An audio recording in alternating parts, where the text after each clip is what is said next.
Paano makikinig ang iyong anak ng kusang loob nang walang sigawan, pananakot o takot? Minsan parang inuulit mo ang sarili mo buong araw. Humihingi ng pakiusap, magpapaalala ka ng banayad, at pagkatapos ay tataas ang boses mo. Hindi dahil gusto mo, kundi dahil naubusan ka na ng pasensya. At kapag nagsimula na ang sigawan, talo ang lahat. Mararamdaman mo ang guilt. Nararamdaman naman nila ang takot. At ang koneksyon na siyang dahilan para gusto nilang makinig ay nawawala na. Ngunit ang mga bata ay mas lalong hindi makikinig kapag natatakot sila. Mas makikinig sila kapag nararamdaman nila ang respeto, kalmado, at kaligtasan. Bakit hindi nakikinig ang mga bata? Ipinapakita ng mga pag-aaral na kapag ang isang bata ay nakadarama ng init at respeto, nananatiling bukas ang kanilang utak sa kooperasyon at pag-aaral.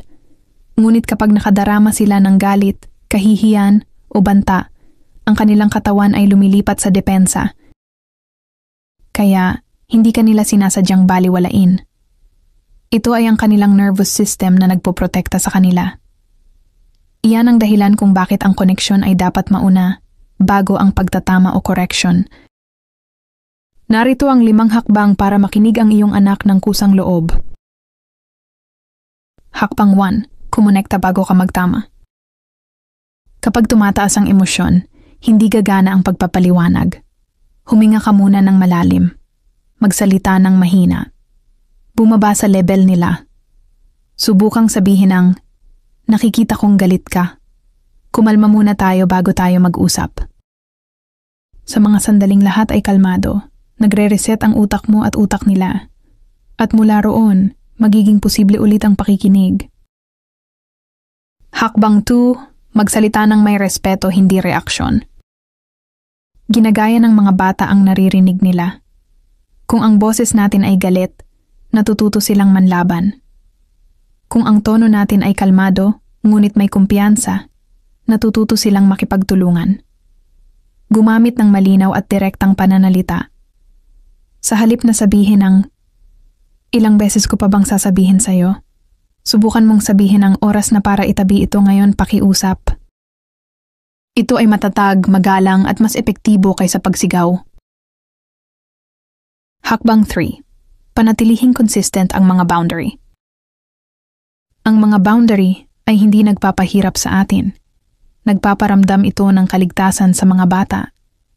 Kapag ang mga panuntunan ay nagbabago kasabay ng ating mood, nagiging balisa ang mga bata at sinusubukan ang mga limitasyon upang makahanap ng katatagan. Kapag alam ng mga bata kung ano ang aasahan, sila ay magre-relax at mas madaling makikipagtulungan. Kaya manatiling consistent, ituloy ang pagdidisiplina ng banayad at tandaan na ang disiplina ay nangangahulugang magturo, hindi magparusa. Hakbang 4. Pansinin lagi ang mabuti. Ang mga bata ay naghahangad ng atensyon. Kung ibibigay lang natin ito kapag sila ay nagkakamali, ang masamang pag-uugali ang nagiging paraan nila para mapansin. Hulihin sila habang gumagawa ng tama. Sabihin mo sa kanila ito, talaga akong nagpapasalamat kung paano ka nakinig sa unang pagkakataon.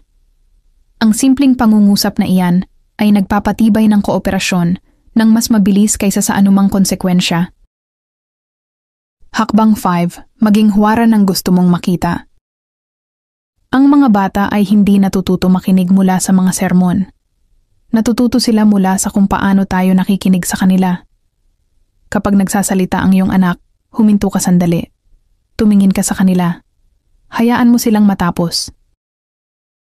Ang kilos ng presensya na iyan ang nagtuturo sa kanila na mahalaga ang kanilang boses. At kapag naramdaman nilang pinakikinggan sila, natural na gusto nilang ibalik ang respetong iyon. Ang pagpapakinig sa iyong anak ay hindi tungkol sa pagkontrol. Ito ay tungkol sa koneksyon. Kapag pinalitan natin ang sigawan ng kalmado at ang takot ng tiwala, hindi lang tayo nakakakuha ng pagsunod. Nagtatayo tayo ng emosyonal na pag-unawa. Pinalalaki natin ang mga bata na nakikinig hindi dahil sa takot, kundi dahil sila ay may pakialam. At ang ganoong uri ng pakikinig ay tumatagal habang buhay. Ang sikreto sa kusang pakikinig ay wala sa kapangyarihan ng magulang, kundi sa kapangyarihan ng respetong ibinibigay mo. Ipinakita natin na ang pagiging kalmado at consistent ay nagtuturo sa utak ng iyong anak na ligtas makipagtulungan. Sa pamamagitan ng pagiging huwaran ng pakikinig, pinalalaki mo hindi lang ang isang masunuring bata, kundi isang individual na may kumpiyansa, buong paggalang, at marunong makinig habang buhay. Paano mo ipapakita sa iyong anak ang halaga ng pagiging tunay na tagapakinig sa araw na ito? Maaari mong i-share sa comment section at pag-usapan natin.